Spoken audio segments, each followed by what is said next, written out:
India की बेशर्मी और घटियापन एक बार फिर अपने अरूज पे है। इंडिया ने कभी भी पाकिस्तान के लिए कोई भी पॉजिटिव कदम नहीं उठाया, चाहे वो सियासत का मैदान हो, खेलों का मैदान हो या फिर बात हो पाक भारत सरहदों की। स्क्रीन पे आपको दिखाई देने वाली ये लड़की पाकिस्तान को खेलों के मैदानों में खास तौर पर क्रिकेट में रिप्रेजेंट करती है। क्रिकेट कमेंटेटर और स्पोर्ट्स जर्नलिस्ट भी है। इनका नाम ज़ैनब अब्बास है। इनके साथ जो कुछ भारत में हुआ या जो कुछ इंडिया ने किया वो सुनकर आप भी खुद को दुनिया की सबसे बड़ी जमहूरियत कहने वाले भारत को लान तान जरूर करेंगे। भारतीयों के ये दावे भी इस वाक़ये के बाद धरे के धरे रह गए कि हम अपने मुल्क में आने वाले मेहमानों और शख्सियात को इनके शायान शान प्रोटोकॉल देते हैं। एक तरफ तो क्रिकेट वर्ल्ड कप में शिरकत के लिए जाने वाली पाकिस्तान क्रिकेट टीम को एयरपोर्ट पे रंग बिरंगे मफरल पहनाकर नाम निहाद प्रोटोकॉल देने की अदाकारी की है, तो दूसरी तरफ इंडिया का मुनाफिकाना रवैया।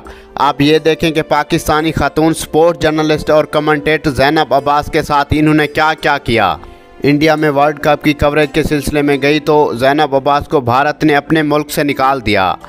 10 साल पहले ज़ैनब अब्बास ने एक ट्वीट किया था जिसको गलत रंग दिया गया भारत की जानिब से, और भारतीय वकील ने साइबर क्राइम का ये मुकदमा ज़ैनब अब्बास पे दर्ज करवा दिया और भारत में हिंदू इंतहा पसंद तंजीमों को भी ज़ैनब के खिलाफ उभारा और अकसाया गया और कहा यह गया है कि ज़ैनब ने हमारे भगवानों, हमारे देवताओं के खिलाफ नाजेबा ज़बान इस्तेमाल की थी और ट्वीट्स किए थे।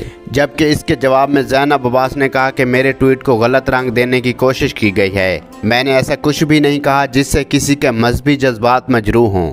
इस सब के बाद ज़ैनब अब्बास की जान को खतरात लाक थे, जिसके नतीजे में वो 2 से 3 दिन काफ़ी ज़्यादा डिप्रेशन का शिकार भी रहीं।